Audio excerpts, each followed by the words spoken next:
Voy a empezar a presentarme entonces. Soy Angelina de Lara, soy profesora de la Universidad de Palermo, de la materia Proyecto Profesional. También trabajo en Pedido Ya como Project Manager. Y bueno, hoy vamos a dar la charla sobre Design Thinking, enfocado para emprendedores y para estos tipos de emprendimientos. Me gustaría vamos a usar bastante el chat, así que me gustaría primero que me cuenten si en el chat, sí o no, si alguna vez habían escuchado hablar de Design Thinking.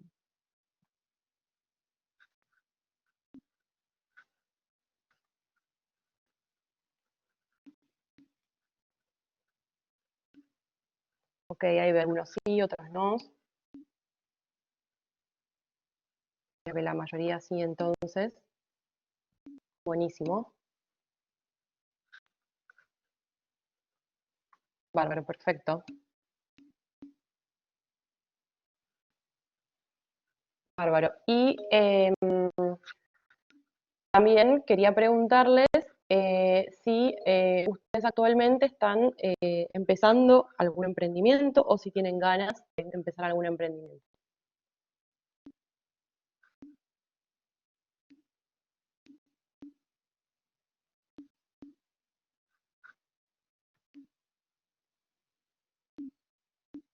Buenísimo, la mayoría sí, entonces me gustaría empezar.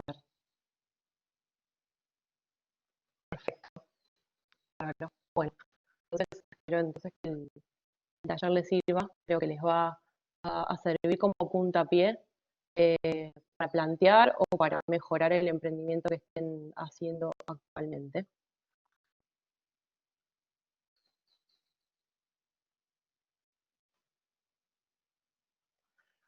Bueno, ya yendo concretamente a lo que es el design thinking, eh, por ahí lo que ya escucharon hablar, algo digamos están al tanto, pero bueno, el design thinking es un método, es un proceso que tiene determinado orden, de distintos pasos, de distintas etapas, y que permite generar distintas soluciones innovadoras. Esto tiene mucho con lo que es la innovación, a partir de un problema o puede ser un reto planteado. Ahí veo que Sixto está levantando la mano. ¿Tienes alguna pregunta, Sixto? Puedes hacerla en el chat.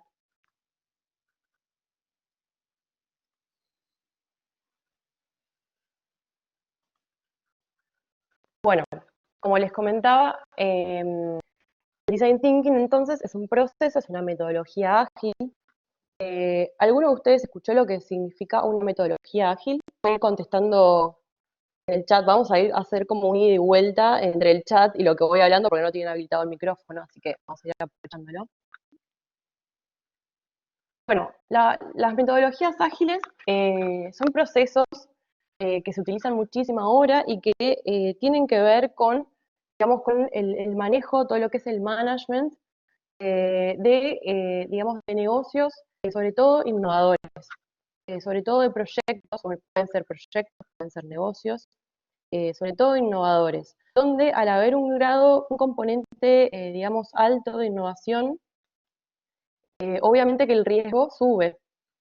Entonces, al subir el riesgo, estas metodologías ágiles justamente lo que nos permiten es poder tomar decisiones estratégicas basadas en hechos, ahorrar costos también, y plantear hipótesis, testearlas y generar aprendizaje.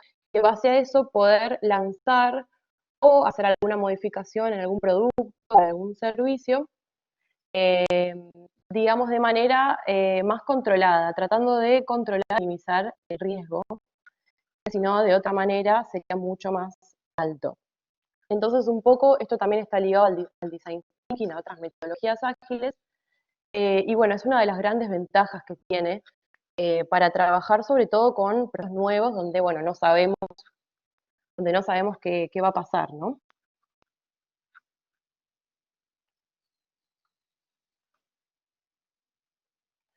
Bueno, una de las características que tiene el design thinking es que se centra en el usuario. en inglés se llama user-centric. En todo el proceso, que ahora vamos a ver un poco digamos, las distintas etapas, en todo el proceso el usuario es el protagonista y está en el centro de cada una de las acciones que vamos a realizar, de cada una de las decisiones que vamos a tomar también, y es clave para, bueno, para todo lo que es la investigación y la creatividad que se van a generar dentro de, digamos, de estas etapas. Y bueno, como ya les venía, digamos, como ya les venía diciendo, el design thinking se puede aplicar no solamente en el desarrollo de, digamos, de productos, pueden ser servicios, y lo bueno que tiene es que también se puede aplicar a, por ejemplo, procesos. Y cuando después digo, no sé, por ejemplo, productos o servicios, imagínense lo que se les ocurra y se puede aplicar el design thinking. Puede ser moda, gastronomía, diseño industrial. Bueno, originalmente nació, digamos, como un proceso que aplicaban los diseñadores industriales, pero se fue, digamos, se empezó a aplicar en distintas, digamos, industrias, en los negocios también, se utiliza en los recursos humanos, en distintos tipos de servicios, es muy común también en todo lo que son las soluciones digitales, las plataformas digitales.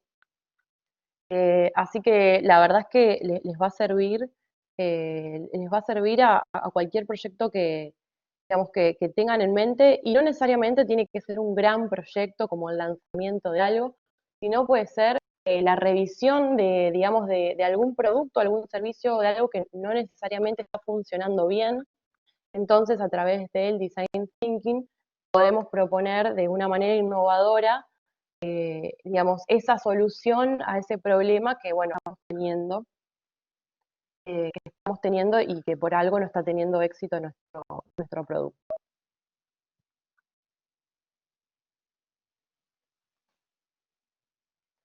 Bueno, un poco acá vamos a ver las etapas. Este es un resumen de las distintas etapas. Son 5 etapas, ahí están en inglés, pero se las comento en español. El orden de las etapas idealmente comienza así como está puesto en el gráfico, digamos, de izquierda a derecha, pero después a medida que vamos avanzando en el proceso, es probable que haya que volver a algunas etapas, y después, bueno, avanzar o saltear otra etapa también, es muy común que pase eso. Así que bueno, tenemos la etapa de empatizar, que es la primera etapa, ahora después las vamos a ver puntualmente. Tenemos la etapa de empatizar, la etapa definir, la etapa idear, la etapa prototipar y la etapa testear o validar, también se le llama así en español, validar. Bueno, cuando vamos, por ejemplo, ahora les pregunto a los que sí vieron, a los que están más familiarizados con, digamos, con el proceso de design thinking, me han comentado que ya han escuchado hablar de esto. Cuando hablamos, por ejemplo, de la etapa empatizar, ¿qué se imaginan? ¿Qué se imaginan a qué se refiere esto de empatizar? ¿Habrá alguno que quiera contestar por chat?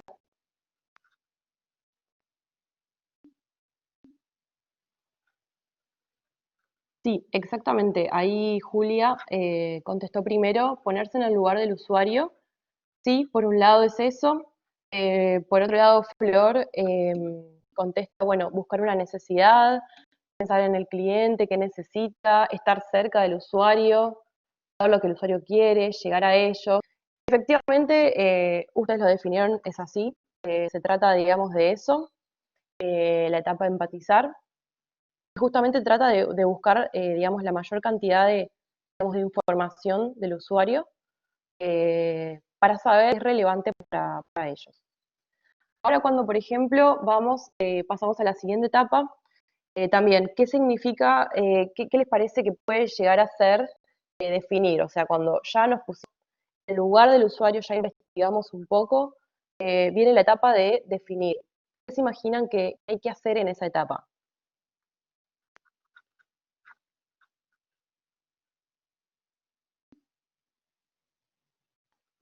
Y ahí Rocío pone propuesta de valor, definir las necesidades y los deseos que tiene el cliente,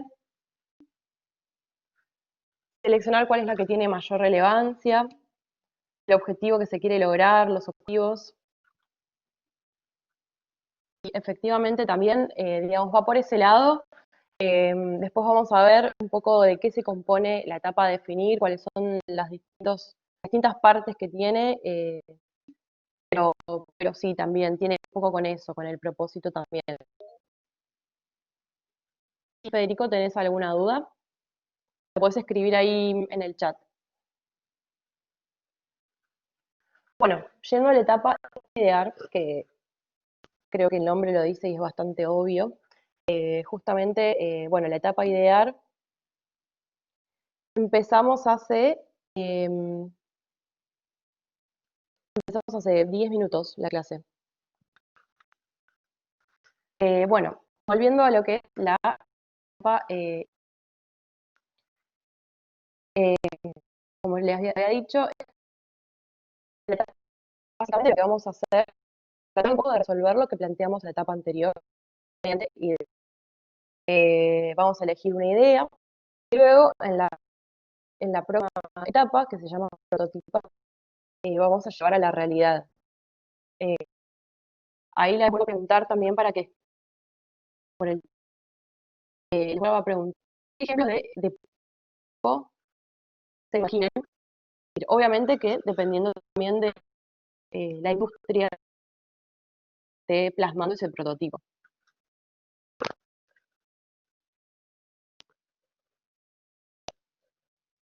Ahí se escuchó lo último que pedía, pero puedo repetir si no. El último minuto fue Bueno, les entrecortado. comentaba un poco retomando la etapa, digamos, idear lo que les comenté, que digamos, en este se trata de resolver a través de la creatividad.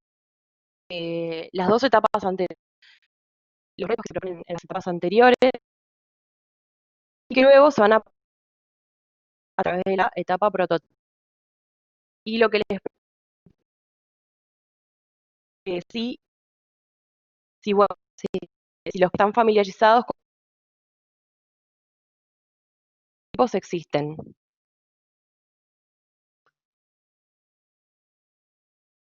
Ok, a ver si se corta el audio, voy a tratar de cambiarme de red, a ver si se escucha mejor.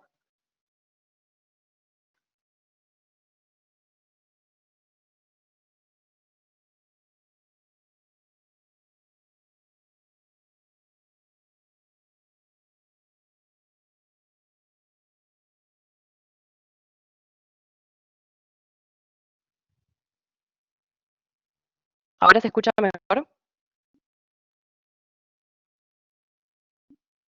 Bárbaro, ahí me cambié de red de internet entonces. Perfecto. Bueno, les pido disculpas por los problemas de conexión. Lo último que les preguntaba entonces era, retomando ya por tercera vez la etapa de idear, qué es lo que, bueno, nos va a dar la posibilidad de, mediante soluciones creativas, poder plasmar en la realidad mediante un prototipo. Es la siguiente etapa, es la etapa prototipal. Les preguntaba a los que sí están familiarizados eh, con el design thinking, ¿qué prototipos conocen?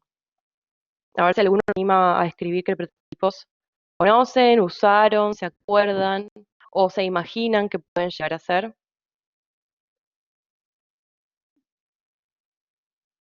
Puede ser papel, sí.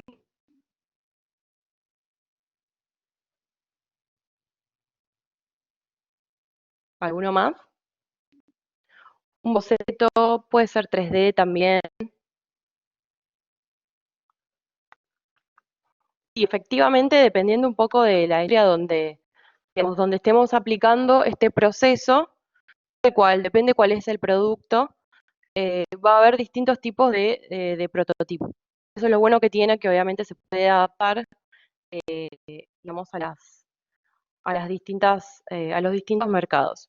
Y bueno, y por último, en la última etapa, validar o testear, eh, ahí también, ¿qué se imaginan? ¿Qué se imaginan que vamos a estar haciendo en esa etapa? Digamos, concretamente, ¿qué es lo que tenemos que validar? Por ejemplo,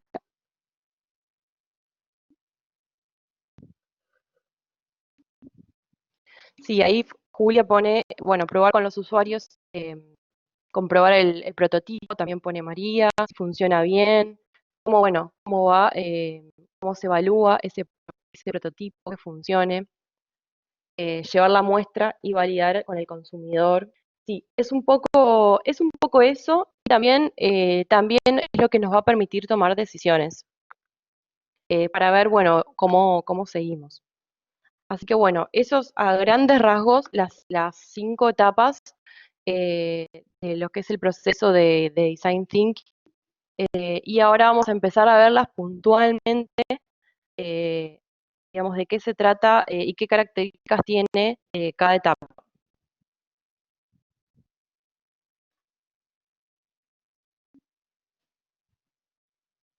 Bueno, retomando un poco con la primera etapa, que es la etapa empatizar. Como habíamos visto, algunos habían escrito, efectivamente la etapa empatizar, bueno, se trata de entender digamos, qué es lo que verdaderamente le importa al usuario, qué es relevante para ellos. Digamos, para poder comprenderlos, también tenemos que poder observar cómo su contexto, digamos, cómo su contexto, con qué persona interactúa, digamos, digamos, en qué escenario se desenvuelve habitualmente. Lo importante, digamos, de esta etapa, justamente, poder entender de manera muy profunda eh, qué es lo que realmente, bueno, es relevante para, digamos, para el usuario y que además va a aportar valor a todo el proceso que estamos generando. Porque, por ejemplo, si para el usuario es recontra importante nuestros deportes, pero nuestro producto, nuestro servicio no tiene nada que ver con eso, bueno, no nos va a aportar valor, digamos, de manera genuina a todo el proceso y a nuestro producto, que bueno, obviamente todo el proceso que estamos realizando tiene que ver con mejorar algo concretamente, digamos, de ese aspecto. Es súper importante, les diría que esta etapa es la etapa que yo siempre prefiero dedicarle más tiempo y siempre recomiendo que se le dedique más tiempo tanto a esta etapa como a la etapa siguiente. Son un poco las etapas como más pesadas, donde se necesita mucha investigación. eh, y al principio puede llegar a ser un poco aburrido, pero si no bien hecha esta etapa, después les va a costar seguir con la siguiente etapa y en consecuencia les va a seguir todo, básicamente todo el resto del proceso de design thinking. Así que es súper importante que se pueda hacer, que se le pueda dedicar tiempo, que se pueda hacer bien, que digamos que no tampoco digamos, se escatime el tiempo y los recursos, y si llega a quedar como alguna duda, algo que no se llega a entender el usuario, de qué es relevante para el usuario, se siga y se sigue investigando, eh, porque bueno, después, si no, nos va a complicar el resto de, digamos, de los procesos que vamos a seguir. Como les decía también, es importante poder ver el usuario en su contexto. Cuando hablamos del contexto, bueno, justamente es el contexto relacionado a, digamos, el consumo de este producto, de este servicio, o, o del proceso mismo también puede llegar a ser. Y bueno, ¿y cuáles son los actores, cuáles son los otros roles con los que, bueno, va a interactuar, ya sea directa o indirectamente, o que los pueden influir de alguna manera? Para realizar, eh, para realizar todo lo que es la etapa de, digamos, de empatía, hay distintas herramientas que las van a ver acá abajo, a la izquierda, que son las entrevistas, la observación, el focus group, el benchmark, investigación en Google, básicamente buscar en Google, así como dicen. Y también otra herramienta que son los mapas de empatía.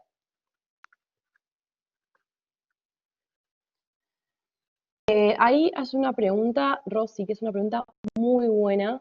¿Cómo te das cuenta que ya fue suficiente la investigación para pasar a la siguiente etapa? Bueno, eso creo, chicos, que se van, por un lado, creo que se van a dar cuenta, por un lado, con la práctica, se van a ir dando cuenta.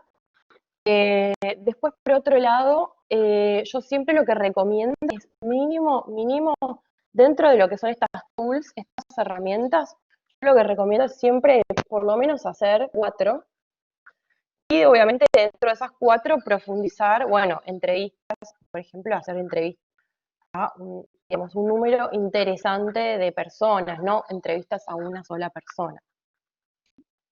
Así que, y después, por otro lado, a ver, si pasamos a la siguiente etapa, nos damos cuenta que la información no es suficiente, bueno, no está mal volver para atrás. O sea, es natural volver para atrás. O sea, no es que te vas a equivocar y decís, bueno, hice mal el proceso, lo tiro a la basura. No.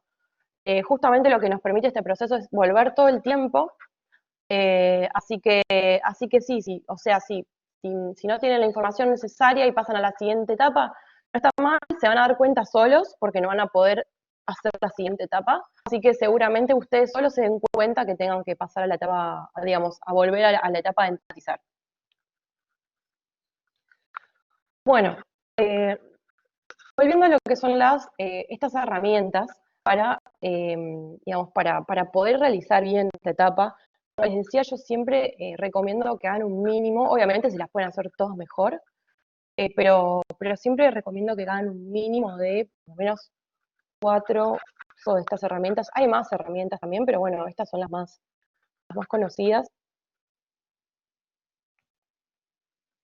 Y vamos a empezar primero, vamos a verlas todas, pero principalmente, por ejemplo, las entrevistas, que bueno, que ustedes dirán, bueno, las entrevistas, todo el mundo sabe hacer una entrevista o en algún momento a alguien le hicieron una entrevista, pero bueno, es clave poder hacer o sea, a la hora de hacer una entrevista, es clave poder hacer un cuestionario que esté bien planificado, que esté bien estructurado, porque justamente, digamos, de las respuestas y de la riqueza de la historia que nos cuente, en este caso, bueno, el entrevistado o el consumidor, puede ser, nos va a ayudar un montón después a justificar y a entender cuál es la problemática que está detrás de, digamos, de lo que intentamos resolver. También se pueden hacer, no está acá, pero se pueden hacer encuestas, no solamente entrevistas. Recuerden un poco, repaso lo que es la diferencia entre la entrevista y la encuesta. Las entrevistas son más cualitativas, son 1 a 1, donde el usuario puede responder preguntas abiertas, se puede explayar. En cambio, las encuestas es un método mucho más cuantitativo, que se puede hacer mucho más, también masivamente, se lo puede hacer a mayor cantidad, digamos, de personas. Las pueden hacer a través de un Google Form, por ejemplo, y es fácil, compartir el link. Y obviamente los datos que vamos a recolectar son más digamos, preguntas del estilo, bueno, si no, dar una puntuación, elegir ciertas palabras. Son preguntas con respuestas mucho más cerradas en comparación de lo que es la entrevista.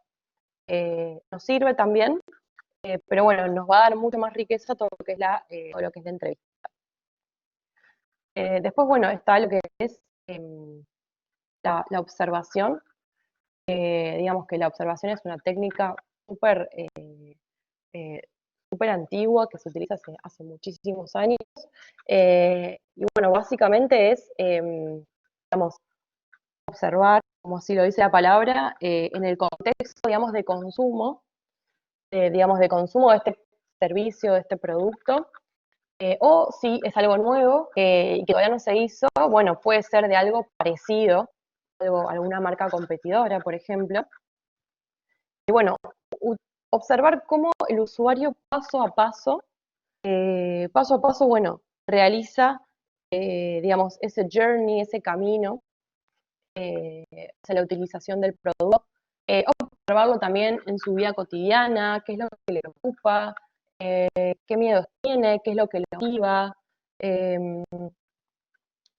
Ponernos en contexto, digamos, a través de la observación, o sea, siendo testigos ustedes de, digamos, de lo que es relevante para el usuario en este caso. Después, bueno, también tenemos focus group. No sé si alguno escuchó hablar alguna vez de lo que son focus group. A ver si pueden poner en el chat.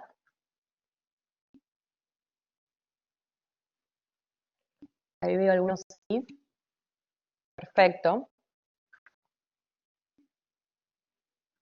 También, sí, los focus group también son muy ricos. El focus group es una técnica mucho más, digamos, de lo que es la investigación de mercado, donde en una sesión grupal puede ir de 8 a 10, 12 personas aproximadamente. Se hace esta sesión grupal donde hay un moderador, hay una temática que se plantea, y bueno, y se discute y se debate, o se prueba un producto también. Y bueno, toda la sesión, digamos, gira alrededor de eso. Originalmente se hacía en una cámara Gesell, que significa, digamos, es una habitación con espejos donde, bueno, donde se graba, no sé si vieron por ahí las series de detectives, es muy de estilo la cámara Gesell. Pero bueno, la verdad es que en la actualidad no necesariamente se sigue, digamos, haciendo de la manera tradicional y ustedes están con emprendimientos propios, pueden hacer tranquilamente en el living. Bueno, ahora con la pandemia está medio complicado, pero se puede hacer un Zoom o un virtual.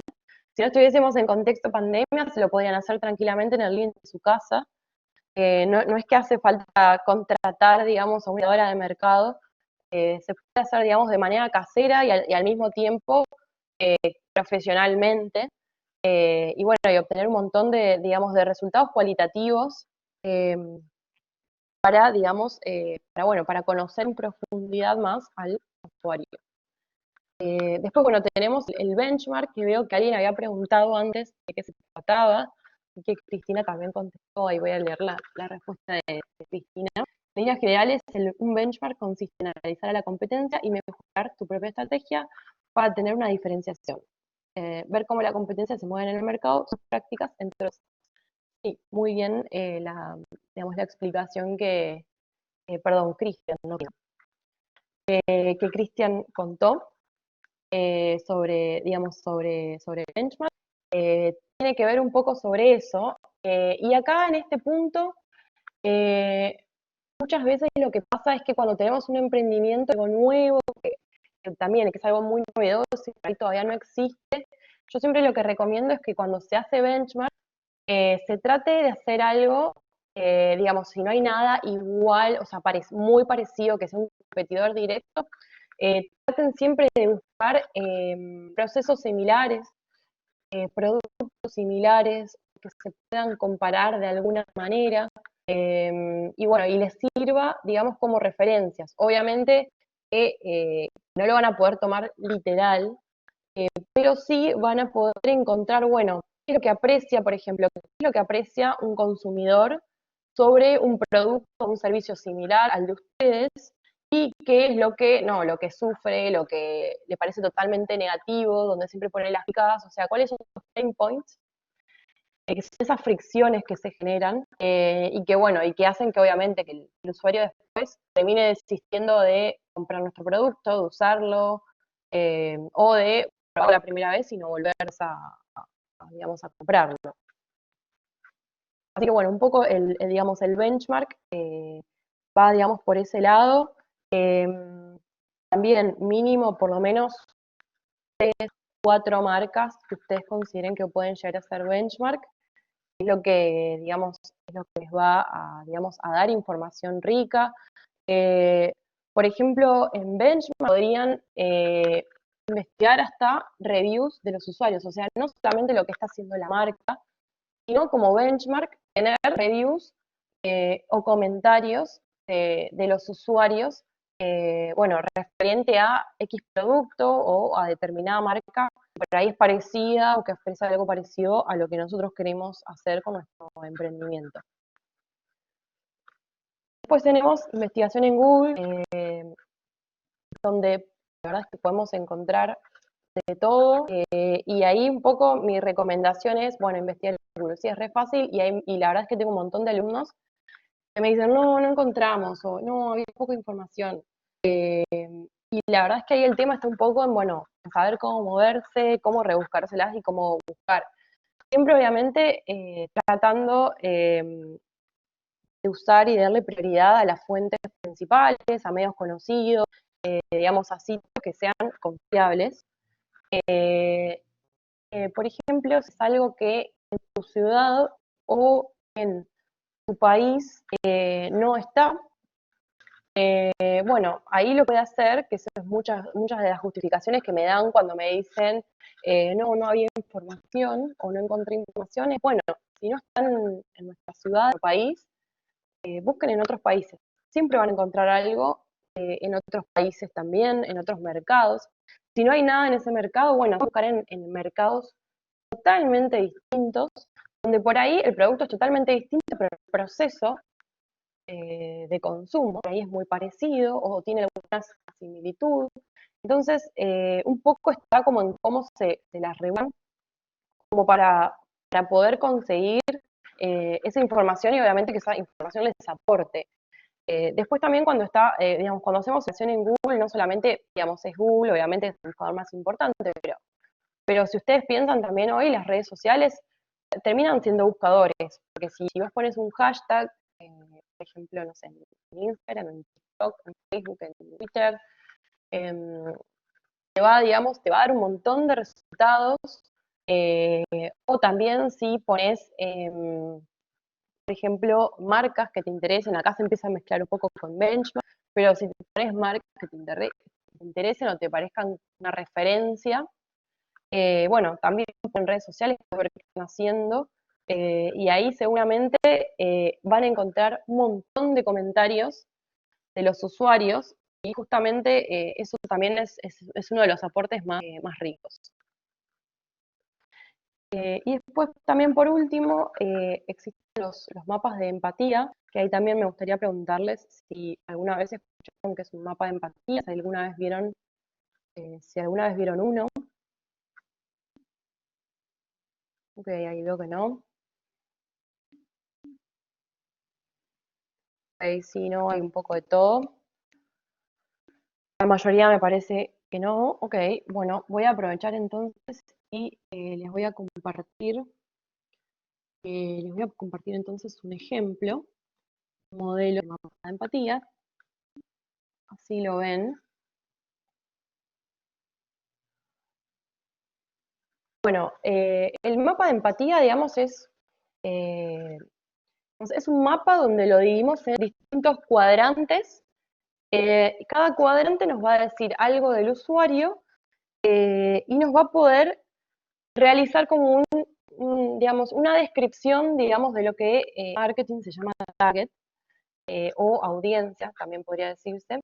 Y se puede hacer digamos, de varios usuarios, o sea, serían como una especie de prototipos de usuarios donde se ponen las aspiraciones. No, todavía no lo compartí, ahora después lo comparto.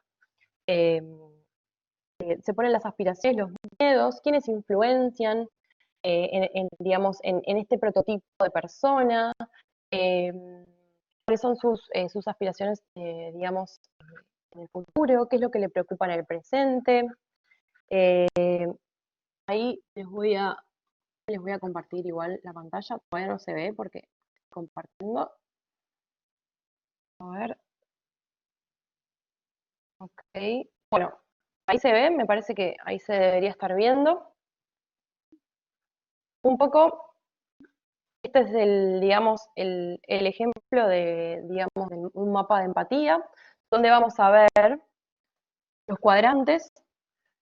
Estos cuatro cuadrantes que están acá, digamos que el primero, el de acá arriba, digamos, va a describir, bueno, qué es lo que siente el usuario, digamos, de sí mismo, qué es lo que le preocupa, qué es lo que, digamos, es lo que, digamos, que es lo que también, o sea, no solamente lo que le preocupa, sino, digamos, su contexto frente al producto. Acá también un poco hay que tener como mucha cintura y tratar de no hablar de cosas muy generales eh, y tampoco hablar como de cosas muy particulares porque no van a ser representativas para el resto. Este es un ejemplo de que hizo un alumno en uno de sus trabajos, eh, donde, bueno, arriba, como les decía, está lo que piensen, lo que sienten, abajo lo que dice, lo que hacen. Es decir, bueno, por un lado piensa determinada cosa, pero por otro lado, ¿dice eso que piensa o dice algo totalmente opuesto? O también, o sea, siente, digamos, siente A y hace A, o siente A y hace B después. O sea, todo ese tipo de cosas nos van a dar información acerca, digamos, de cómo se comporta nuestro usuario. Después a la izquierda tenemos qué es lo que oye. Tiene que ver un poco, bueno, qué son sus roles, sus influenciadores, qué tipo de medios digamos, consume, si los influencian su familia, sus amigos, sus compañeros de trabajo, por ejemplo, los noticieros, las redes sociales. Y después, bueno, qué es lo que ve, que es, bueno, cómo le pasar su tiempo, qué tipo de medios consume, qué tipo de, digamos, de actividades realiza. Y después, los dos cuadrantes de abajo, eh, uno es, digamos, qué es qué es lo que le preocupa, y el otro es qué es lo que lo motiva. Entonces ahí es como que tenemos un poco, digamos, bueno, cuáles son como por ahí las situaciones negativas, digamos, las emociones también negativas, que digamos que lo mantienen cierto, por así decirlo, y por otro lado, bueno, ¿qué es eso que, digamos, que le hace sentir emociones negativas? O sea, ¿qué es lo que lo motiva? ¿Qué es lo que le gusta? Eh, y bueno, al completar, digamos, todo mapa de empatía que se puede hacer, por ejemplo, con los resultados de una entrevista se puede completar un mapa de empatía. Y también acá yo recomiendo siempre que lo hagan, eh, digamos, a varias personas, no que se queden con un solo, digamos, con un solo, con una sola persona. Ahí quiero volver a compartir, a ver.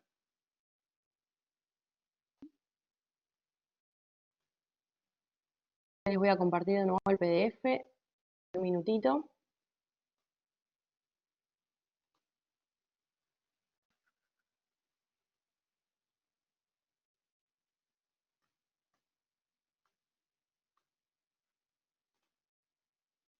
Ahí estamos. Bueno, entonces con todas, ya retomando, digamos, si quieren pueden buscar en Google chicos, mapas de empatía, está lleno de ejemplos.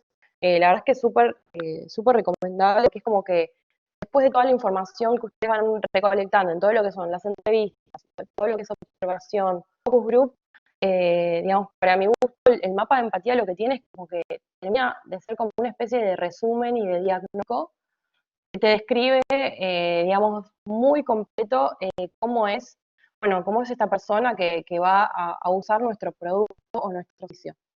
Y también siempre está bueno hacer como distintos perfiles de personas, no quedarse con uno porque, digamos, porque necesitamos que, si bien tiene que haber similitudes entre una persona y otra, necesitamos que, digamos, que sea representativo, más allá de que haya, digamos, diferencias entre digamos, los distintos targets. Ahí estoy leyendo una pregunta, ¿cómo damos con la gente a encuestar? No, la verdad es que esa pregunta no la había respondido, no nadie tampoco. A ver, todo depende de quiénes sean, digamos, de quién es su target, de quién es su audiencia. También, obviamente, depende del presupuesto que tengan, o sea, es un poco, o sea, están, digamos, ustedes haciendo un emprendimiento y están solos, es un poco como que creo que va a depender del revenue que tengan. Por otro lado, pueden, por ejemplo, con muy poca, digamos, con muy poca inversión. Pueden hacer encuestas, por ejemplo, en redes sociales, o mismo gratis. No sé si por ahí tienen un perfil con un montón de seguidores, vieron que, digamos, que, por ejemplo, Instagram te da la posibilidad de hacer encuestas, así que pueden hacer algo casero así. Obviamente que no, digamos, no pueden solamente utilizar eso, va a ser un complemento más, pero si no, bueno, con conocidos o acercándose a alguna cámara, digamos, que agrupe, digamos, por ahí que agrupe, digamos, personas con el fin del interés que ustedes están tratando de, digamos, de investigar. Se pueden, no sé, se pueden acercar, no sé, si por ejemplo es algo de un consumo masivo, se pueden acercar a un supermercado y con mucha caradurez preguntar, o a un shopping, por ejemplo, si es algo relacionado más a la indumentaria. Un poco, digamos, también un poco como que depende también de la envergadura de, digamos, del proyecto. Bueno, ¿quedó alguna duda con la etapa empatizar? Si no, pasamos a la siguiente.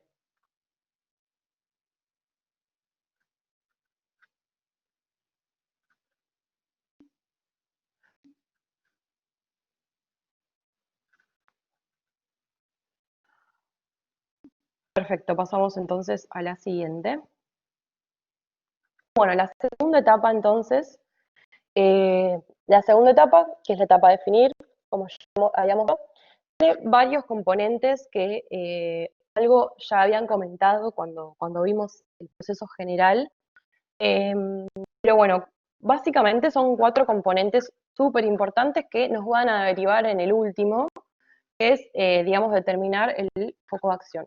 Entonces, lo que vamos a hacer en la etapa de definir es, digamos, con toda la información que recolectamos en la etapa anterior, o sea, en la etapa empatía, vamos a encontrar, vamos a analizar esa información y vamos a encontrar y identificar necesidades y deseos relevantes para el usuario.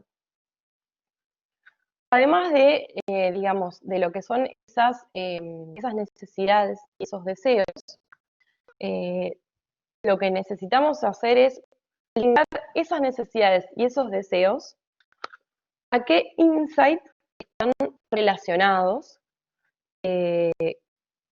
para después definir el foco de acción. Ahora después vamos a retomar y vamos a explicar parte por parte para que, digamos, se entienda bien en un ejemplo. Y bueno, básicamente hay como una fórmula para determinar lo que es el foco de acción. Foco de acción, cuando digo foco de acción, me refiero a, bueno, tenemos un montón de información, empezamos a detectar un montón de necesidades, deseos, insights. Bueno, necesitamos hacer foco, justamente. O sea, necesitamos decidir dónde nos vamos a centrar y dónde vamos a poner foco, obviamente, bueno, para resolver este problema que estamos tratando, digamos, de transitar a lo largo de, digamos, de todas las etapas. Esa fórmula para plantear el foco de acción es una frase muy cortita, que está acá abajo a la derecha, donde planteamos que el usuario, bueno, el usuario es, por ejemplo, los pacientes de un hospital, bueno, es nuestro usuario. O los comensales de un restaurante. Ese es el usuario. Desean o necesitan lo que ustedes hayan, digamos, encontrado y detectado, digamos, con la información de la etapa anterior, porque, y ahí en el porque van a poner, digamos, el motivo, o sea, esa razón, y va a estar, eso básicamente va a estar relacionado con el insight. Ahora sí, un poco retomando todos estos elementos que, digamos, que ya les expliqué, vamos a volver a lo que son las necesidades y los deseos. Acá un poco el comentario también que les hago es relacionado también a la etapa, digamos, anterior. O sea, esas necesidades, esos deseos que vamos a encontrar tienen que ser relevantes para el usuario dentro del contexto de nuestro producto. obviamente que todas las personas tenemos un montón de necesidades y un montón de deseos, pero bueno, lo que a nosotros nos importa, y justamente por ahí acá como uno de los puntos más difíciles, es, bueno, lograr detectar cuáles son esas necesidades que se relacionan a nuestro producto. Recuerden también que, no sé si alguien sabe, voy a preguntar, a ver si me pueden responder. ¿Alguien sabe la diferencia entre necesidad y deseo?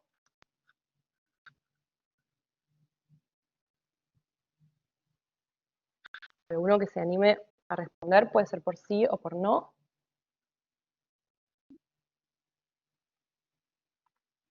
Ok, bueno, sí, no.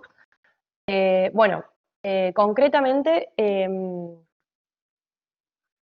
las necesidades y las necesidades un poco están como atadas a, digamos, a carencias más del tipo fisiológicas, y los deseos se asocian mucho más a las emociones. Y ahí veo que Alicia pone, el deseo se genera, la necesidad se tiene. Veo que dicen, el deseo es algo a lo que se aspira. Sí, tiene que ver un poco también, tiene un poco que ver con eso. Creo que el objetivo de cubrir una necesidad tiene que ver con la supervivencia, sí, un poco el deseo de sentirnos mejor. Efectivamente es así, como dice también Natalia, todos ahí fueron como aportando colaborativamente la diferencia entre una y la otra. Y bueno, sí, justamente vamos a encontrar de todo un poco, o sea, vamos a encontrar, digamos, deseos que se atan mucho más a, digamos, a lo que el producto nos hace sentir, o a lo que el producto no nos está dando, y bueno, y por eso también lo estamos deseando, ¿no? De alguna manera. Y bueno, por otro lado, los insights. Es una palabra como muy de moda. eh, También ahí me gustaría saber si conocen qué es un insight, si alguna vez habían escuchado que es un insight.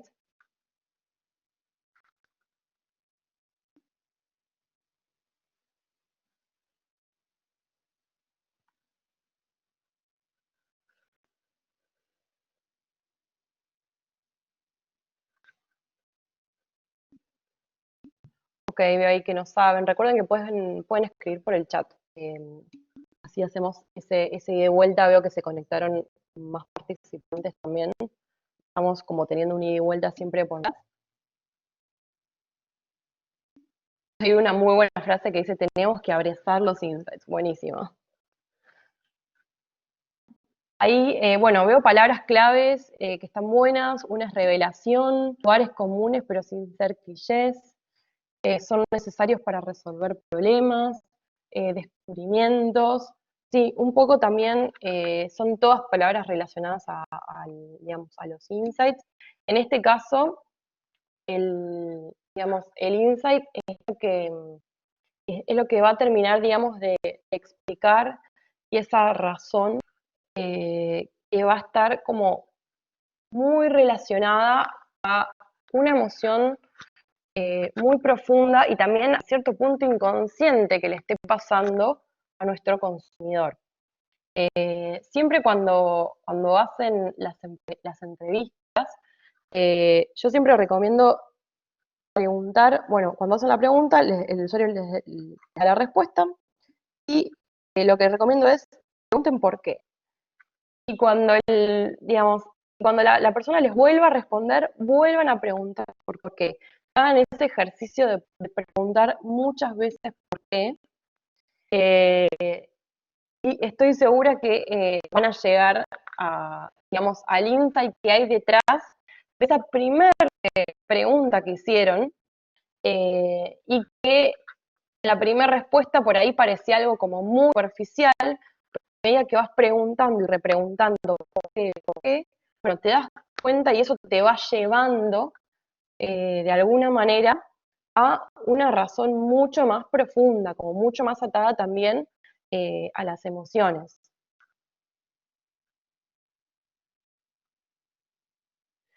Un ejemplo concreto de insight. A ver, y ahí veo que también dicen, es un trasfondo, algo que hay detrás. Sí, exactamente es eso. A ver, insight. Bueno,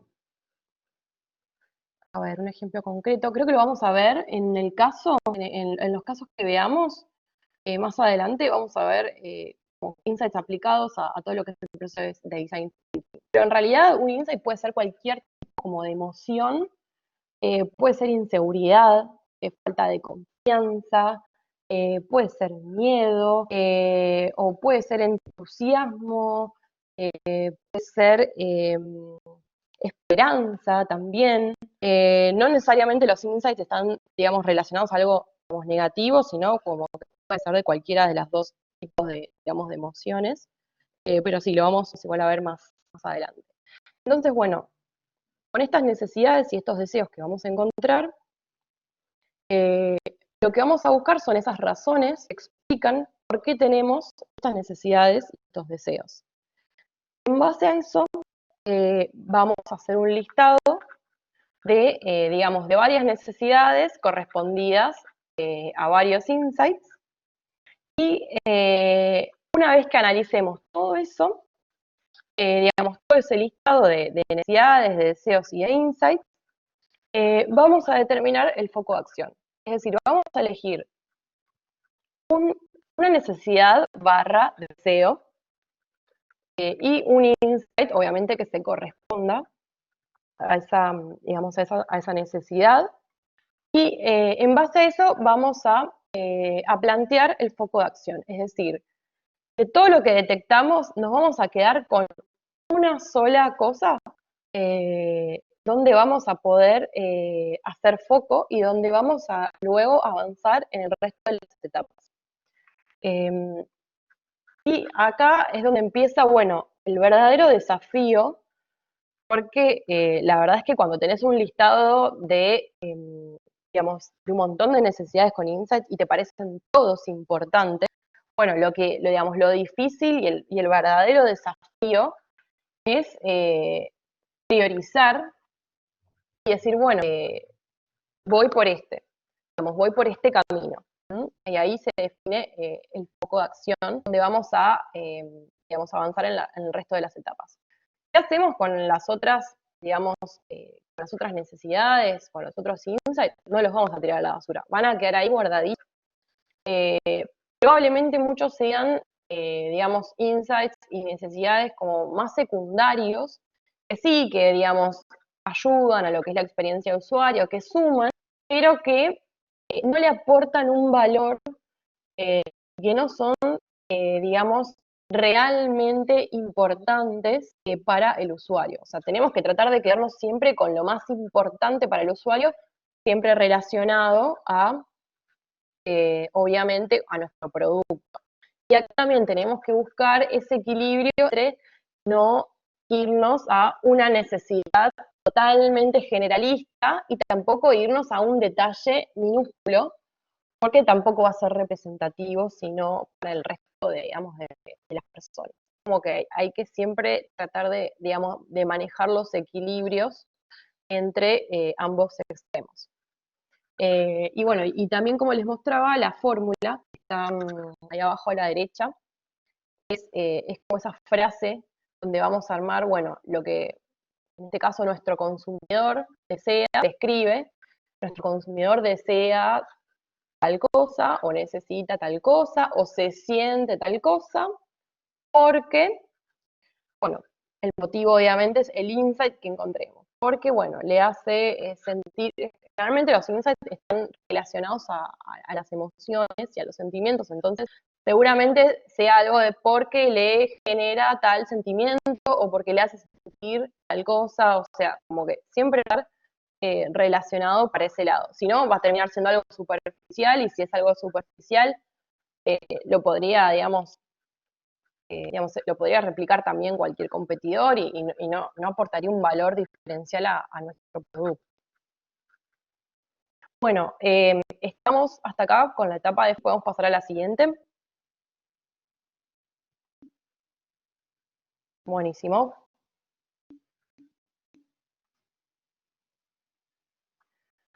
Bueno, entonces ahora pasamos a la etapa idear, y acá es donde yo digo siempre se empieza a poner divertido.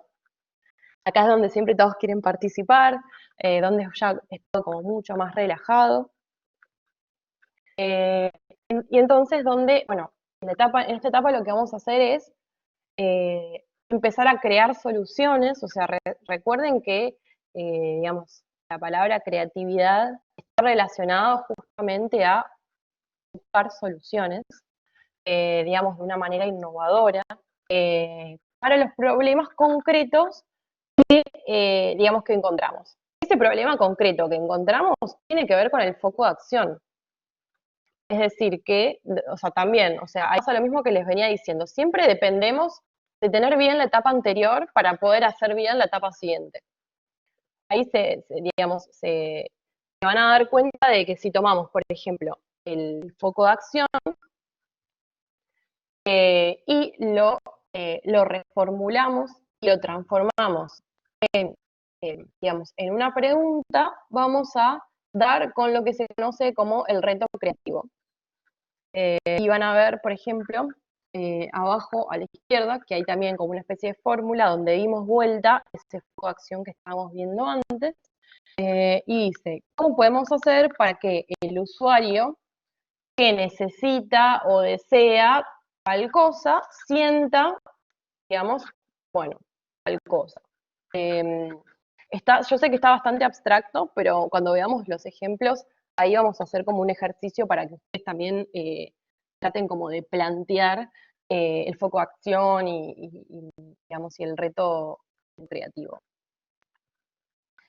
Así que bueno, básicamente este proceso entonces lo que trata de hacer es poder solucionar y poder cumplir, digamos, este reto creativo, o sea, poder buscar una solución innovadora a este problema que transformamos, o sea, que de problema en realidad como que transformamos en una pregunta.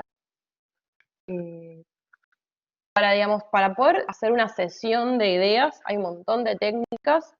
Yo digamos, la que más uso, la que más recomiendo es el brainstorming.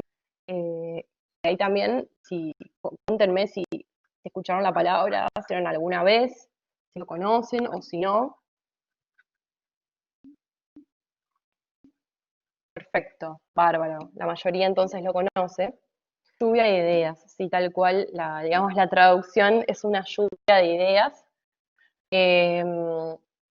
Y sí, la verdad es que es como a ver, por un lado es la etapa más linda, más divertida, más relajada, pero bueno, no por ser divertida y relajada como que va a ser menos exigente, porque la realidad es que necesitamos encontrar, bueno, justamente cuál es la solución a ese reto y a ese, digamos, a ese problema que estamos planteando. Para poder, digamos, para poder hacer el brainstorming, hay algunos tips que les quiero compartir. Siempre es importante tener digamos, el reto creativo presente, ¿no? Eh, ya sea el foco de acción y la pregunta que transformamos digamos, a reto creativo. Y después lo que les recomiendo es una sesión que no dura más de una hora. Vamos a hacer varias sesiones igual de brainstorming si la primera no funcionó como esperaban. Recuerda que estamos hablando siempre de procesos grupales, no estamos hablando de procesos individuales. Cuando hablamos de design thinking, todo el proceso es, digamos, es grupal, porque justamente lo que se busca a través de la innovación también es aportar miradas diversas, digamos, de personas que tengan un background distinto y pueden aportar algo diferente y enriquecedor, ¿no? Pero bueno, volviendo a lo que es el brainstorming, cuando van a iniciar una sesión, lo que les recomiendo es que, bueno, obviamente ahora en pandemia se va a hacer todo virtual, pero traten siempre de buscar un lugar, digamos, un lugar relajado, puede ser el sillón de su casa, o el dormitorio, o un parque, también si lo van a hacer, digamos, con Zoom, con un grupo también de amigos o con parte del grupo con el que están realizando todo este proceso, traten siempre de que todos, o sea, corten lo que están haciendo y se dediquen, se relajen, se dediquen a, digamos, una horita a, digamos, a pensar ideas. Siempre está bueno tener algo como pensado, o sea, tener la consigna obviamente presente y tener como algo ya anotado. Y una vez que, bueno, que se le empieza a dedicar el tiempo, sí, ahí dedicarse a, como a escribir el listado de ideas. Eh, Cuanto más, en cuanto a cantidad de ideas, cuanto mayor cantidad de ideas, mejor. Eh, y lo importante acá es no poner filtros ni censurar y animarse a tener ideas locas. No, digamos, no tengan miedo a que las ideas sean malas, no tengan miedo a, digamos, a equivocarse. No juzguen también, porque por ahí una idea no es, digamos, no es la idea final que va, digamos, que va a terminar siendo aprobada, pero esa idea le puede disparar a otro integrante del grupo otra cosa, y bueno, y esa otra cosa que le dispara, por ahí termina siendo la idea que queda, y así todos como que van hablando. Así que bueno, un poco lo que, digamos, lo que se trata es que, por ejemplo, por integrante cada uno tenga 10 ideas, donde se tomen un tiempo para que cada uno las anote, y después las vayan con un moderador, siempre es importante que haya un moderador para que sea todo más ordenado, las vayan contando. Y a medida que las cuenten, que nadie interrumpa. Que nadie interrumpa justamente como para que no se produzca esa especie como de, digamos, de censura y para que nadie después termine, viste, como teniendo miedo de decir una idea porque no le parezca, porque no le parece por ahí como que tiene mucho vuelo. Así que es importante dejar a todos hablar. Si alguno tiene algún comentario, se lo puede anotar, obviamente, para no olvidarse. Y bueno, y obviamente después, una vez que están todas las ideas, digamos, puestas en una pizarra, en un slide de PowerPoint, bueno, ahí sí, como empezar a debatir, a saltar y construir, digamos, de una idea a otra, eh, y a generar, bueno, como ese debate rico, como para poder sumar y complementar cada idea, y bueno, y terminar obviamente en la idea eh, que más nos cierra, digamos, que más nos cierra y que más nos convence para solucionar el problema. Una vez que tenemos al lado, yo siempre lo que recomiendo, antes de, digamos, de hacer como el paso previo a la idea final, lo que recomiendo es hacer un shortlist, o sea, como un top 3 o top 5, dependiendo de la cantidad de ideas con las que estén trabajando, pero un top 3 de las ideas que, digamos, que más les gustan, que más les cierran, digamos, para resolver este desafío. Y bueno, después terminar debatiendo sobre esas tres y bueno, hasta que eligen obviamente a uno.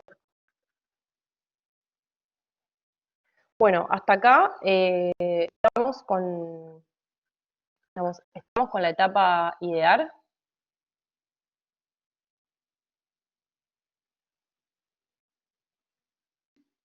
Buenísimo. Algo que no les había comentado.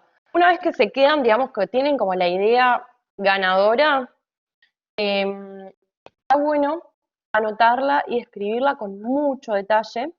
Y también, bueno, anotar, bueno, cuál es el rol del producto, cuál es el rol del consumidor, cuál es el rol de, bueno, por ejemplo, si hay algún partnership con alguna otra marca, cuál es el rol de eso, cosa. El rol de todos los actores involucrados en el proceso de consumo, está bueno, digamos, anotarlo y escribirlo y tomarse el tiempo para, digamos, para pensarlo bien. Traten siempre de que una vez que quedan con la idea, con esa idea final ganadora, eh, traten de describirla lo mayor posible, porque eso después les va a ayudar en la siguiente etapa, que es prototipar. Y bueno, acá yo también, como antes habíamos adelantado, hay distintos tipos de prototipo, obviamente que dependiendo de la industria donde estemos trabajando, Pero bueno, básicamente todos cumplen con, digamos, con las mismas características y las mismas funciones, que es poder ensayar y bocetar de manera muy rápida y, digamos, económicamente, cómo se va a tangibilizar esa idea. Las ventajas, digamos, del prototipo también, obviamente el prototipo, eh, digamos, puede ser en cualquier formato, pero bueno, la ventaja que va a tener es que justamente nos va a permitir de manera rápida, hay que hacerlo rápido el prototipo, recuerden que justamente no es el producto terminado, nos va a permitir fallar, nos va a permitir equivocarnos, eh, nos va a permitir explorar y poner a prueba esa idea que teníamos, eh, mientras vamos aprendiendo, digamos, del usuario y de todo el proceso, digamos, de todo el proceso de compra o todo el proceso de uso de nuestro servicio o de nuestro producto. Como habíamos dicho, hay distintos tipos de, digamos, de prototipos. Los van a ver acá seleccionados abajo a la derecha. Tenemos el role playing, el storyboard, screenshots o pantallazos, planos, el famoso plano del producto o, digamos, del servicio. Retomando ahí un poco lo que es role playing, es juego de roles, dicho en español, y básicamente es, bueno, obviamente también depende, siempre lo que tienen que tratar es como de decir, bueno, en mi producto la verdad es que necesito screenshots o storyboards, o no, yo sin roleplaying no puedo explicar de qué se trata mi producto. Entonces un poco es, digamos, siempre hay que tratar de elegir qué es cada cosa. El roleplaying, juego de roles, básicamente es lo que, digamos, lo que se puede hacer personas que actúan y que interactúan y que demuestran cómo funciona el producto. Básicamente es eso, es un juego de roles. Se puede hacer también, se puede hacer con dibujos, o sea, no necesariamente con personas, se puede hacer con personas mostrando gráficos o bocetos de cómo va funcionando el producto. Y yo creo que, por ejemplo, el roleplay podría servir más, por ejemplo, para un servicio. Para un servicio podría servir mucho más el role-playing. Y después, por ejemplo, el storyboard puede servir cuando tenemos que contar una historia, cuando tenemos que cortar también un proceso con varios pasos. Ahí podemos usar el storyboard. El storyboard se utiliza mucho en marketing, en cine, y básicamente son, digamos, escenas. Son escenas plasmadas en fotografías o en dibujos, como una especie como de historieta, cuadrito por cuadrito, donde se va contando la historia, acompañado eso por un tema. Me imagino que seguramente en algún backstage de alguna película deben haber visto, digamos, de qué se trata un storyboard, pero es súper, digamos, es súper común. O sea, es contar con distintas imágenes, contar una historia, básicamente. Después, bueno, lo que son los screenshots, que digamos es una palabra en inglés, pero en realidad en español son las capturas de pantallas, las famosas capturas de pantallas, que ahí requieren sí un poco más como de diseño. Las capturas de pantallas está bueno como por ahí para plataformas digitales, para aplicaciones, para sitios websites o para, digamos, para limpiar, para vestir, digamos, algo más relacionado a lo que es el mundo digital. Para eso está muy bueno. Y bueno, después obviamente, ahí en la foto tienen, a ver, tienen un ejemplo acá del celular ese que se ve que está dibujado. A ver, no es un screenshot, termina siendo como en realidad son capturas de UX que se utilizan mucho en lo que es el diseño el diseño de las aplicaciones, donde vos vas poniendo las partes, digamos, dentro del celular y así vas creando y diseñando como cada parte de la pantalla. Em, Terminan siendo como productos muy, digamos, de lo que es el layout, de lo que es la composición, de cómo va a ser, en este caso, una plataforma digital como una aplicación. Y bueno, después el famoso plano, el famoso boceto, que por ahí, o sea, que puede ser más o menos técnico dependiendo, digamos, dependiendo de las características del producto también.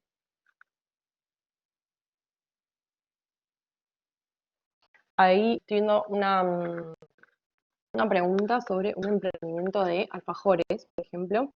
El prototipo sería entonces la etapa de prueba claro, de modificación de recetas. Sí, sí, en realidad el prototipo lo puedes llevar a un montón, digamos, a todo lo que necesites.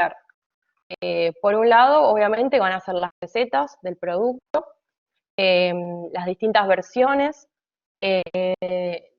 Por otro lado, puedes hacer un prototipo de cómo va a ser el packaging, que si bien, digamos, claro, si bien no necesariamente es el alfajor concretamente, pero bueno, es parte, digamos, de lo que es el producto, el acabado final del producto.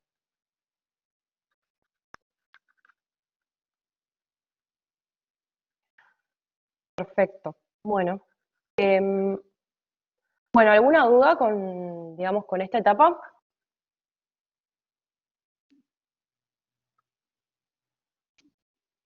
Buenísimo.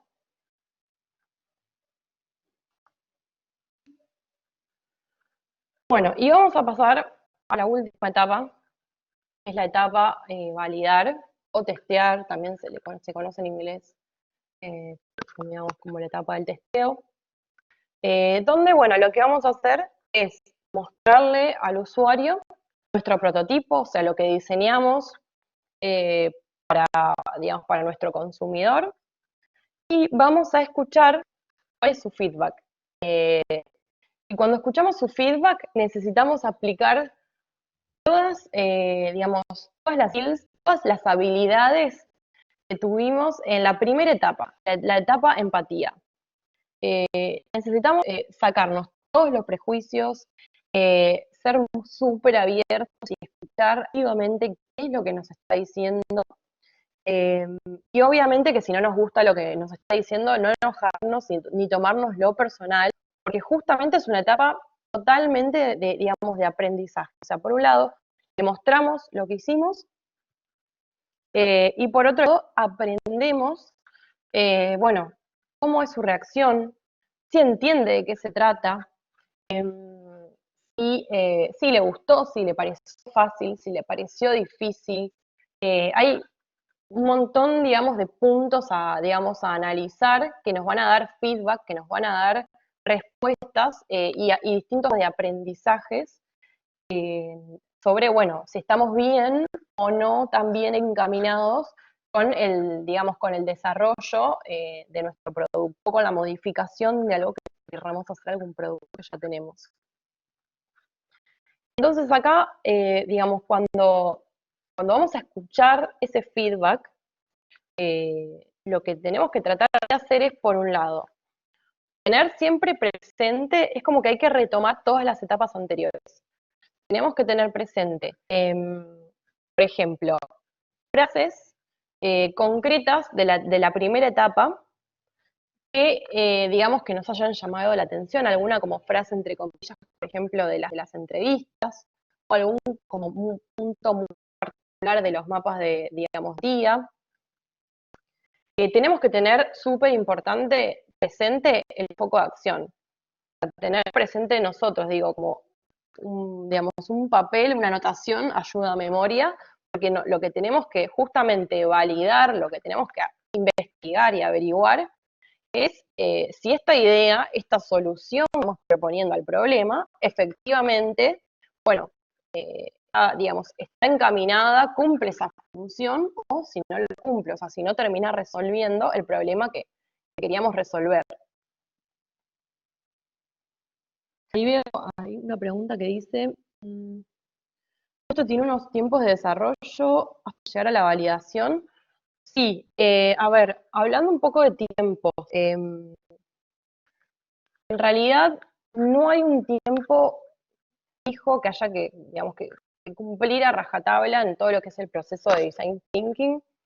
Puede llevar un par de días, puede llevar un mes o puede llevar varios meses. O sea, todo depende de digamos, de qué tan grande es digamos, el proyecto. Y por ahí se pueden dar sesiones intensivas en distintos días. Lo importante es que les sirva a ustedes. Y que a ustedes les sirva para tomar la decisión adecuada, para, digamos, para lanzar un producto, un emprendimiento o para modificar un poco que no está funcionando bien. Y que a diferencia del método tradicional, que es un método, digamos, que no es ágil, les permita, digamos, aprender rápido para tomar una decisión. O sea, mientras ustedes aprendan rápido y puedan tomar una decisión, el tiempo que les lleve a hacer el prototipo, que obviamente por ahí tarda más, o cuando haces las entrevistas tardás un tiempo, tenés que dedicarle. Eh, lo bueno de hacerlo en grupo es que se pueden dividir todas las tareas y que, bueno, desde ese lado, digamos, hay más manos y más cabezas trabajando. Así que bueno, entonces ya retomando lo que es, digamos, todo el proceso, digamos, de validación, donde por un lado les decía, le vamos a mostrar al usuario lo que diseñamos y por otro lado tenemos que escuchar el feedback.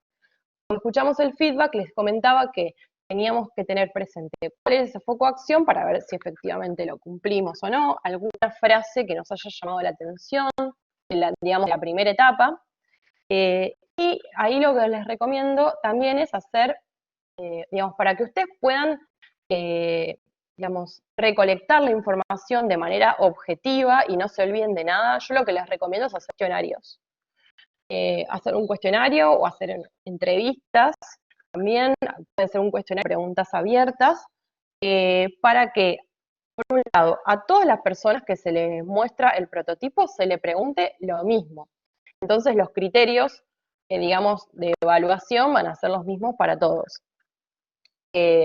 Entonces, cuando hacemos este cuestionario, ahí un poco tenemos que poner en práctica todas esas, digamos, esas características que les comentaba cuando hacen una entrevista y un cuestionario en la primera etapa. Siempre cuando van a hacer, ya sea una entrevista o cuestionarios, tienen que tratar de ordenar las preguntas en bloques, dividirlos por temáticas, obviamente que esas temáticas las van a definir ustedes de acuerdo a la relación, digamos, que tengan con el producto. Y siempre dentro de un mismo bloque, o sea, dentro de una misma sección, que esté, digamos, por temática, el orden de las preguntas, recuerden que siempre tiene que ser de lo más general, como para romper el hielo, a ir preguntando lo más particular.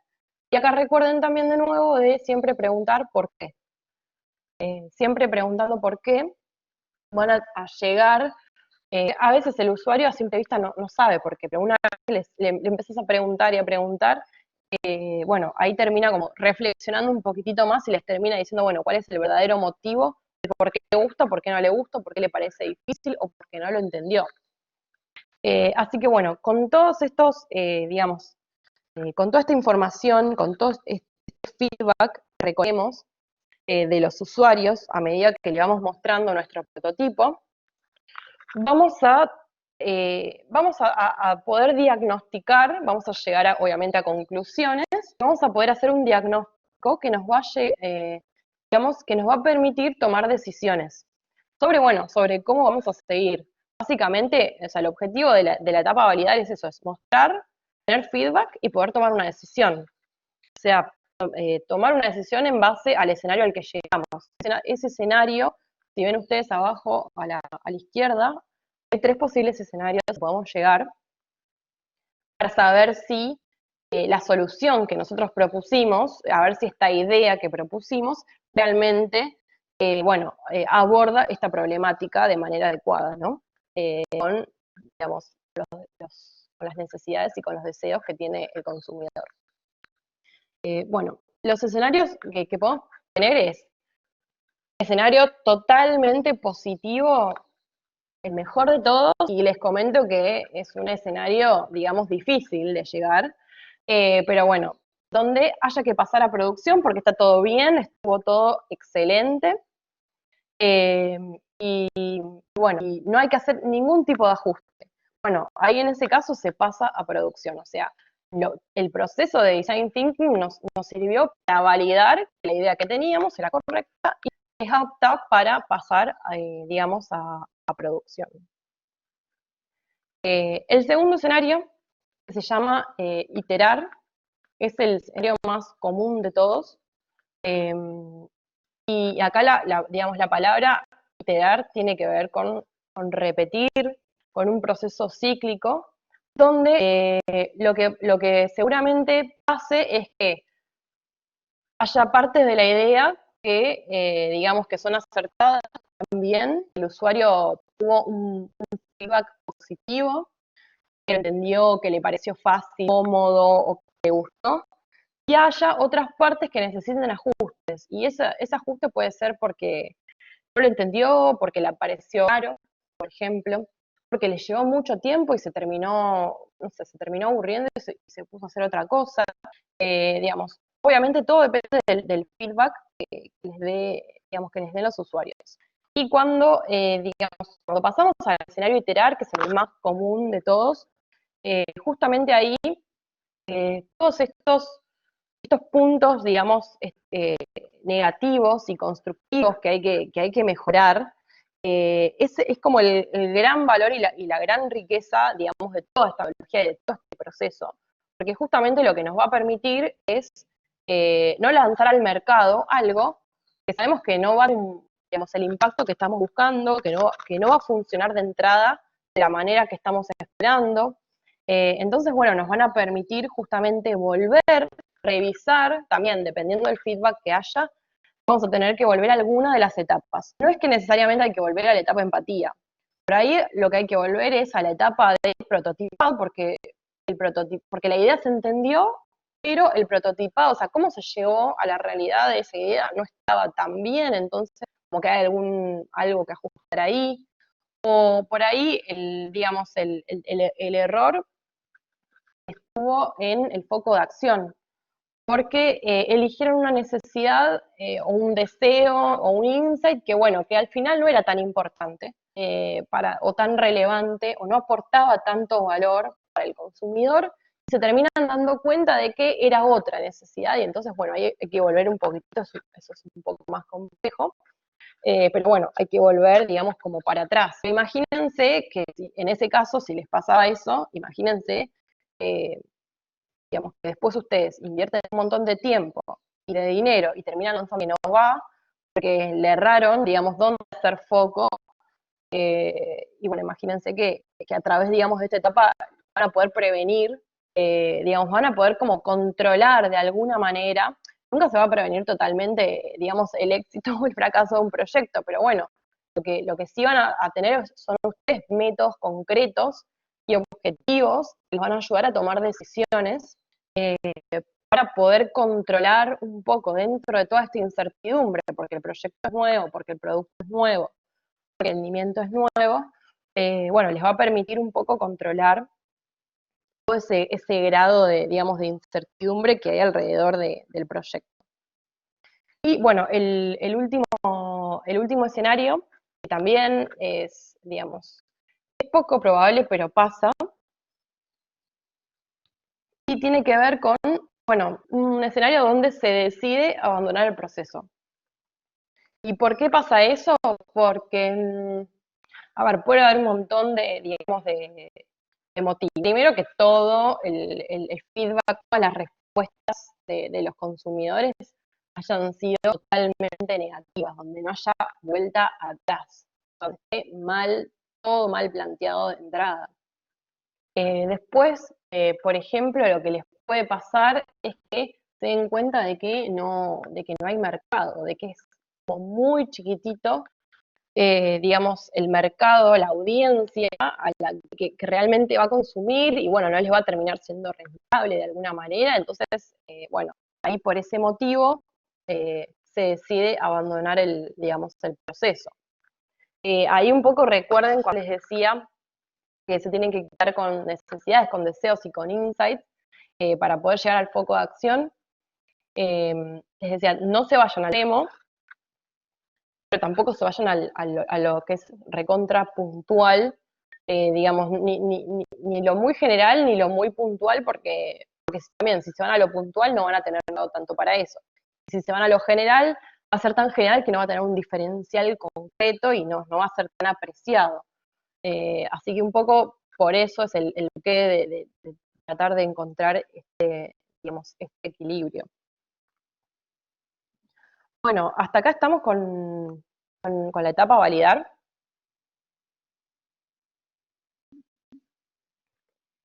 Buenísimo. Ahí estoy viendo un comentario de Daniel, que bueno, preguntaba por los tiempos de validación, porque dice, ¿sabes, Angelina? Lo pregunto, ya que aquí en Europa existen empresas que te dan muchas veces 3 días máximos, una semana como Zara y H&M, y cambian cada 8 días sus productos. Y un poco, en realidad, ahí depende de la empresa, depende del producto, depende si es justamente, si es una empresa, una compañía ya establecida, o si es un startup, si es un emprendimiento personal, donde hay poco, digamos, presupuesto. La verdad es que depende de un montón de cosas, chicos.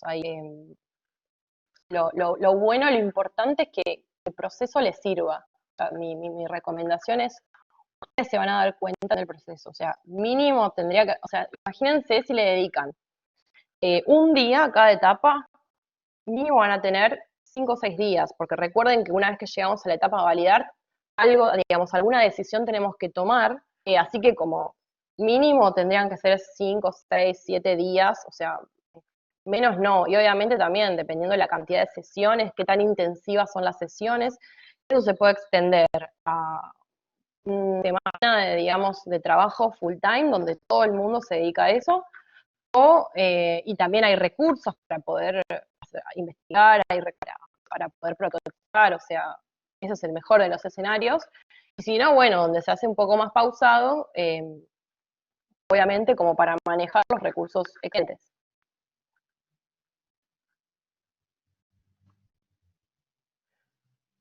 Bueno, un poco acá volvemos a las etapas que habíamos visto al principio de la charla, donde en realidad tenemos acá de nuevo las 5 etapas. En realidad, cuando vas a iterar, es lo que les comentaba, no es que vamos a, digamos, que vamos a volver a empatía, en realidad vamos a volver a, digamos, dependiendo del feedback que tengamos, vamos a volver a la etapa que necesitemos volver. Y, por ejemplo, si necesitamos volver a idear, bueno, no necesariamente, por ahí hay que hacer algún ajuste muy chiquitito en el prototipo, pero es mínimo, y ya podemos volver a testear, o sea, por ahí no necesariamente hay que hacer todo el proceso lineal, se puede volver a volver de nuevo al testeo, o sea, como que es mucho más ágil. Y a medida que vamos iterando, eso lo vamos haciendo hasta que, bueno, hasta que quedamos conformes con la devolución del consumidor, del usuario, la cantidad de veces tienen que poner ustedes, o sea, se van a ir dando cuenta a medida que lo vayan, digamos, que vayan recolectando el feedback de los usuarios. Bueno, y vamos a ver 2 casos. El primero, un caso súper lindo, bastante conocido. Recuerden que yo les había comentado que lo bueno que tiene el Design Thinking es que se puede aplicar un montón de industrias. Así que acá les tengo este caso que es también súper conocido del Hospital de Niños de Pittsburgh, donde, bueno, había estas máquinas que son súper tecnológicas digamos, para realizar las resonancias, los escaneos en los niños, en este caso. Y bueno, obviamente las máquinas funcionaban perfecto, las máquinas andaban bárbaro. El problema era que había que repetir un montón de veces los escaneos en los niños, porque se asustaban cuando se hacían los exámenes, les daba miedo, se movían y no sé si en algún momento alguno un conocido o vivió personalmente un tipo de estudios, una de las primeras cosas que te dicen es, te tenés que quedar quieto, como por bastantes minutos. Así que imagínense un chico, digamos, dentro de, digamos, de ese contexto. O sea, que por un lado puede tener algún tipo de enfermedad, por otro lado tiene miedo, la habitación es oscura, te meten adentro de una máquina, es un tubo que parece, no sé, que te vas a ir al espacio. Imagínense, ese contexto es lo que da lugar a, digamos, a la sesión de, digamos, de design thinking, y ahí van a ver en la foto, de arriba y de abajo, el antes y el después, digamos, cómo a través de una solución, que es, básicamente fue, bueno, pintar y decorar y hacer la experiencia de los niños, en este caso los usuarios eran los niños, hacerla mucho más placentera, poder sacarles el miedo cuando se hacían los exámenes, y bueno, a través de algo súper sencillo, que la verdad es que una decoración, una intervención artística para crear una atmósfera digamos, que le saque todos los miedos. Después de que se realizó digamos, esta intervención, el 90% de las familias quedaron satisfechas, y lo más importante es que se disminuyó muchísimo la necesidad de repetir estos estudios MRIs, porque bueno, ya los niños no se sentían dados y ya no se movían. Así que fíjense cómo en un proceso, en este caso, no es que había que lanzar algo, que había que hacer algo desde cero, sino había que abordar concretamente una situación problemática sobre un producto que funcionaba bien, pero desde el punto de vista por ahí del diseño, y con estos usuarios particularmente, bueno, no estaba cumpliendo, digamos, de manera adecuada la función que tenía. Acá les quiero preguntar, retomando ya las etapas anteriores que vimos, cuando hablamos de, por ejemplo, de necesidades, deseos y de insights, ¿cuáles les parecen? Ya se los conté, igual ya se los dije, así que se escucharon, seguramente lo pudieron anotar, pero ¿cuáles les parecen que fueron, en este caso, digamos, cuál el insight que tuvo este chico, tenían estos niños, y cuáles les parecen que fueron las necesidades? Ahí pueden escribir en el chat. El miedo a la máquina, las emociones, el miedo, sí, tal cual.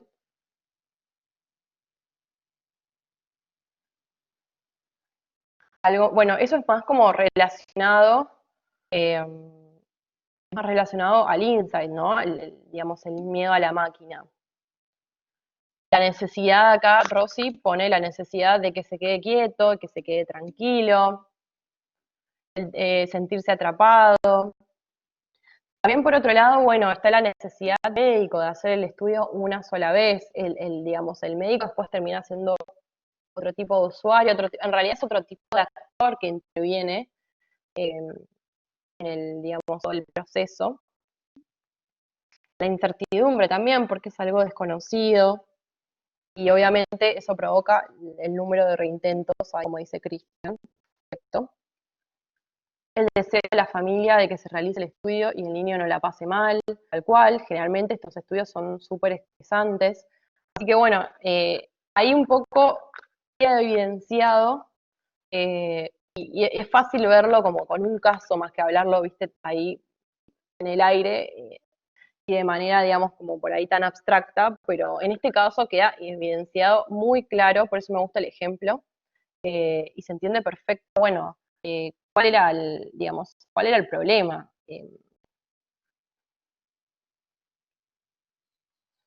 Acá Cristian dice, con esta nueva dinámica es un win-win tanto para los pacientes como para los médicos. Sí, tal cual, porque bueno, ¿qué era lo que provocaba? Porque el estudio a veces, o sea, el estudio lo podían hacer, el tema es que lo que provocaba era que, bueno, que se tenga que hacer un montón de veces, que gasten más recursos, el niño también la familia se angustie, provocaba una serie, digamos, como de efectos adversos que, digamos, generaba un montón de estrés para todos, para todas las partes, ahí como dice Noelia, tal cual. Bueno, y les voy a mostrar este último ejemplo. es de Airbnb. Este proceso digamos, en este ejemplo de Airbnb, no es que se aplicó, digamos, el design thinking de manera formal, es un caso que se cuenta bastante, y en realidad, digamos, por lo que se cuentan, siempre se aplicó más intuitivamente por uno de sus founders, de sus fundadores. Concretamente, la plataforma al principio, cuando lanzó, tenía muy pocas ofertas, o sea, ofertas, digo, de personas que querían hacer algún tipo de alquiler en alguna casa o habitación.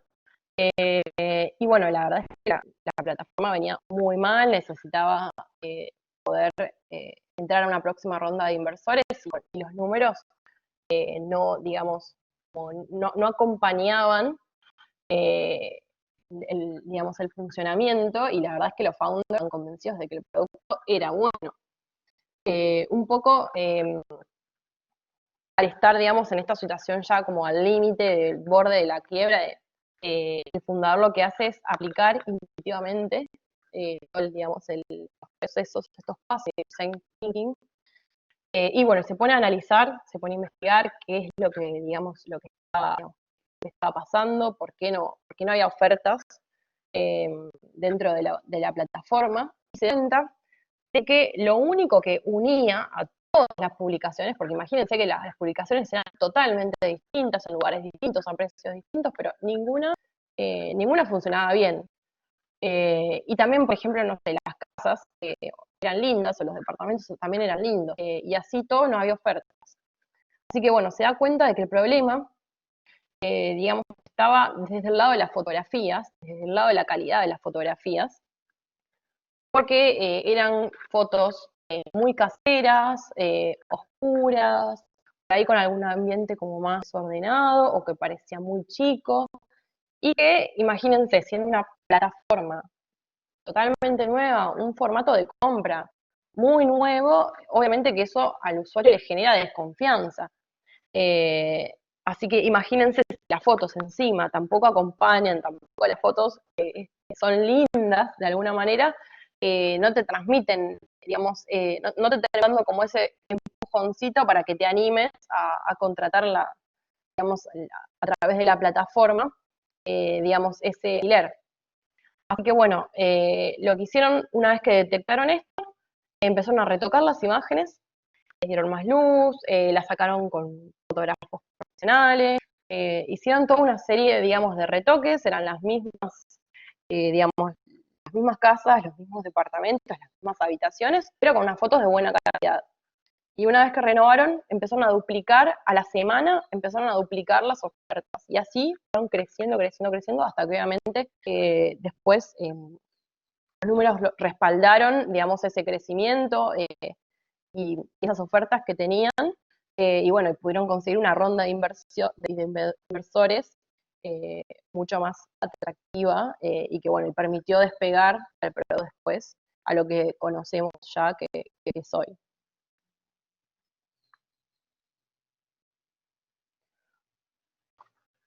Bueno, acá tenemos también, tenemos un ejemplo de caso como de especie de prototipo, donde en realidad el prototipo fue un retoque, una imagen, una foto. O sea, fíjense que, digamos, que realmente depende muchísimo digamos, depende muchísimo del tipo de producto.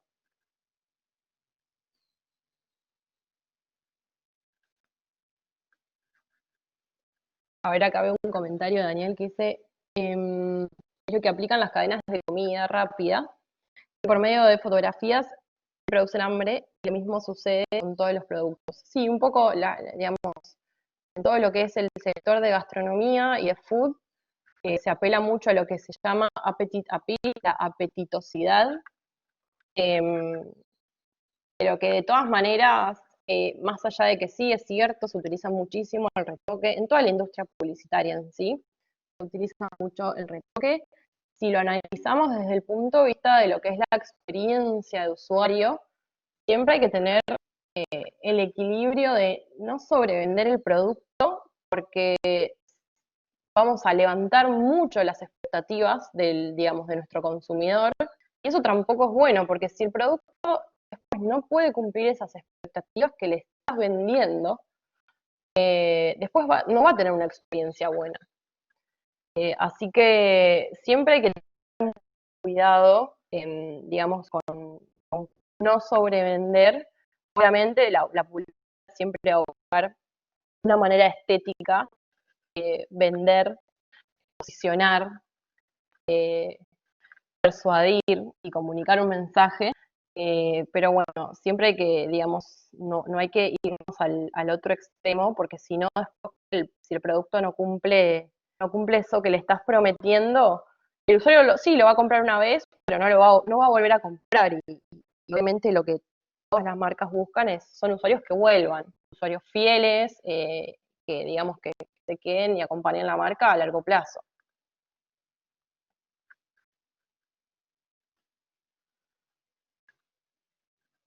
Bueno, este era el último ejemplo. No sé si tienen alguna duda de ejemplo.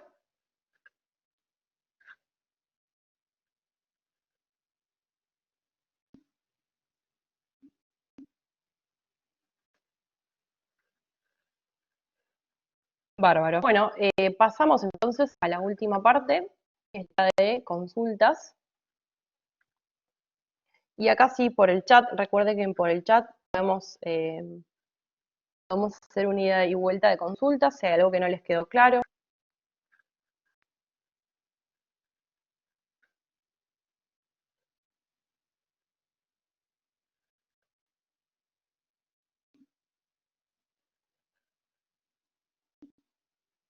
Buenísimo. Bueno, veo que no habría en principio consultas.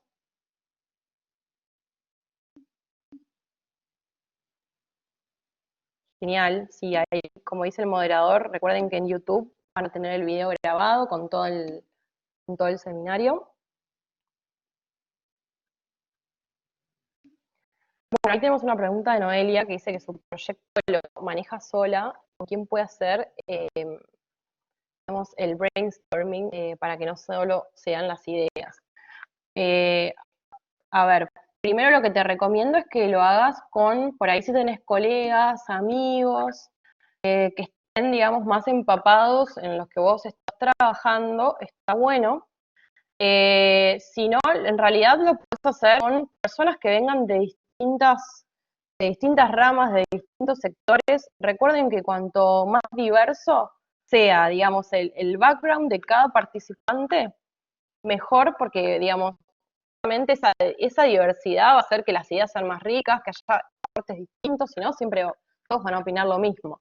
Así que no tengan miedo, digamos, de preguntarles o a conocidos, colegas, amigos, para que se sumen. Lo importante es un poco que les cuentes de qué se trata el proceso, que les cuentes de las etapas anteriores, así se ponen en tema, porque realmente, bueno, eh, estas ideas, en el caso digamos, del brainstorming, estas ideas tienen que solucionar una problemática concreta.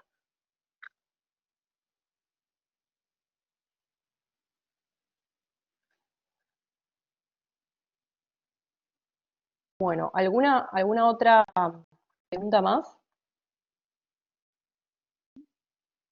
Ahí veo alguna bibliografía que recomiendes.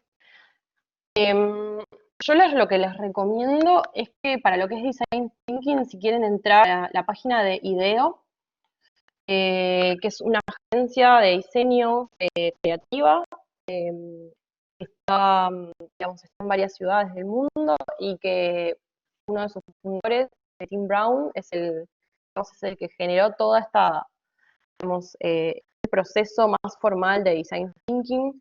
Lo llevó a cabo él, siempre al principio desde el diseño industrial. Si entran a la página de IDEO, van a encontrar un montón digamos, de material. La verdad es que es práctica, porque de nada sirve, obviamente que hay que entender los conceptos, pero de nada sirve, digamos, saberlos de memoria si no se van a poner en práctica. Así que lo que recomiendo digamos, que pongan en práctica, que se animen, que no tengan miedo a equivocarse. O sea, esta metodología es justamente para que te puedas equivocar tranquilo. Ahí sí, ahí lo busco en Google y les copio el link. Ahí les pongo el link.